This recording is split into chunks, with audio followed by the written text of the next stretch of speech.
I usually find that if I've wandered down a narrative cul-de-sac in this way, and I've found myself stuck at that point, that it's because of one of three things. The first option is that I've made a bad narrative choice, or one of my characters has done something that I shouldn't have let him or her do.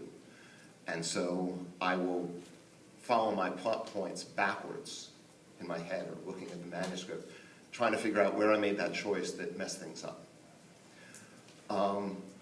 Sometimes it's a matter of finding that my original concept for the story was simply too thin, in which case I find often that adding in a character, introducing someone new, often shakes up the narrative enough that it jumpstarts it again and gets it going. And sometimes I find that the problem is that the narrative is not too thin, but the action has waned, and all of a sudden I'm finding that I'm writing a boring book, and I'm conscious of the fact that it's a boring book. And then my friend Faith Hunter, who writes the Jane Yellowlock series, and her solution is, she says, you know, when I'm having trouble, I kill someone. George R.R. Martin. Yes, right. But while killing someone often does work, I often find that the best solution is, I'll ask myself, okay, where is my character, my protagonist right now, and what is the absolute worst thing that could happen to him in his quest to solve whatever problem he's trying to solve in the novel? And usually one of those three things, either retracing my steps, introducing a new character, or torturing my protagonist, will take care of the problem. And I like a quick inside comment here. It's a very handy thing to keep a spare character on hand. It's true. One of my series, the Kind of His Word series, Gathmore, the very aggressive sailor, turned up and bullied it rapidly. I decided I like him, and I kept him on. And he died magnificently and very usefully in the last book. I think what David said, David Duncan said, what David Duncan said was, you know, what depends on what's wrong. When you're a new author, and I mean when you have like less than 10 books out, the middle doldrums, what happens is the parts of the story are the beginning, middle, and end. And the beginning is where you introduce all your characters. And the end is where you solve your problems. The beginning, you introduce your characters, your plot, you know, the problems they have to solve, you introduce your setting, and then it's like your train of thought gets stuck, because now you've introduced everything, you know where you're going, and you're going, well, I've got this 150 or 250, or in some people's cases, this 100,000 words I have to get through in order to get to the end, and I don't know what to do with them, because in the beginning, you know, one thing follows the other, and then you're stuck. For that, I often use some really simple gimmicks for that particular problem. You try the try-fail cycle. Let them try to solve their problem, and you either discover that problem that you thought you had at the beginning of the book is not really the problem you have. So that's like in Lord of the Rings, they're trying to get the ring to Elrond, and when they get to Elrond, they figure out that that's not really the problem they have, right? Or you try to solve the problem and you make it worse, whatever you try, and that's sort of like Stephen Donaldson. Oh, they send this poor guy, such a nice guy who raped somebody in the beginning and has to make up for it for the next 6 books, and it was really out of character. Okay, but he thought he was dreaming and stuff like that. But anyway, so he goes out and he tries. They say, oh, to solve this, you must go do this, and he goes and does that. And he comes back and they say, because you did this, all of the giants in the world died. You know, that kind of thing. So you can do that, or you can try to solve the problem. And let's see, what's the third version? I can't remember now because I use the first two because I like them.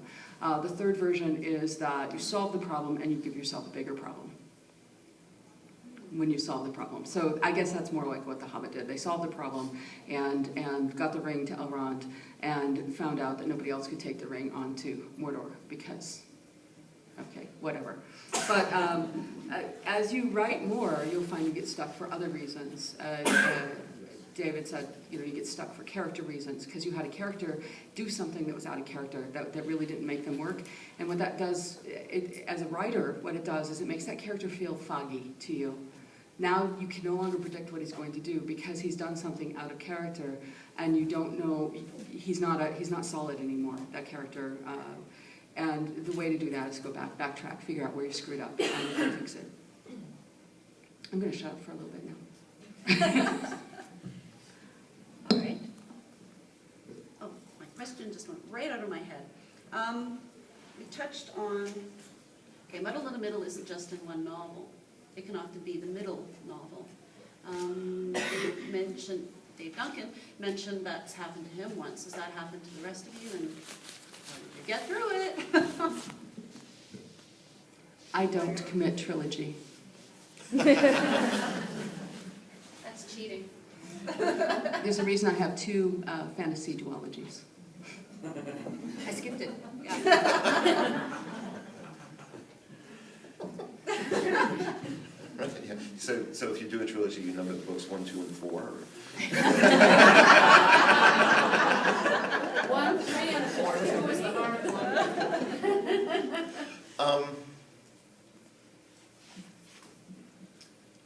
Yeah, I've not had the problem of having finding myself in the middle of the series and not knowing what to do, because when I started with the Forlands books, it ended up a 5-book series, and the only reason it ended up 5 instead of 4, which was how it was originally contracted, was that Tor decided that they wanted shorter books. This was when the Briggs and Mortars were trying to get people to stop writing books like these because they wanted to stock more on the shelves.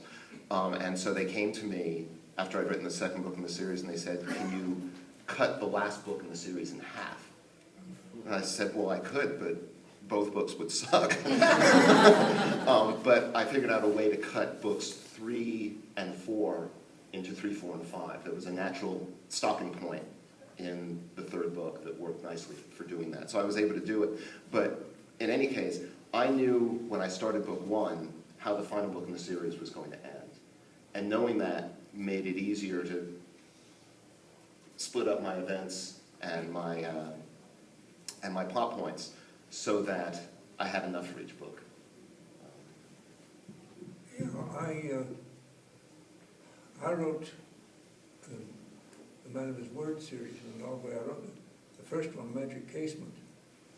And it's a terrible cheat of an ending, but it worked so well I didn't have the heart not to do it. That left me with a real problem of what was going to happen in books 2 and 3. And my favorite way by far is to write until I've finished something and then offer it for sale. It hasn't failed yet. But, so I put that away went back to it the next year, and I think I stuck again. And the next time I went through, I realized that instead of being 2 and 3, it had to be 2, 3, and 4. And if I was prepared to make it into a 4-book series, the plot would work out. So I did. And that, I think, was the one I sent in the dog food box with 3.5 complete manuscripts.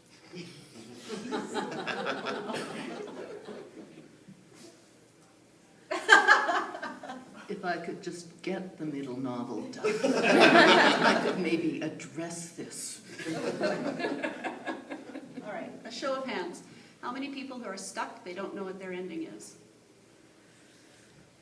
All right, there's a few people like that. All right, so we've kind of heard a little bit on how important the ending is. How firmly do you have that ending in mind? Is it something you've already pretty much got a scene played out, or is it just a vague image, and how much does that play in your ability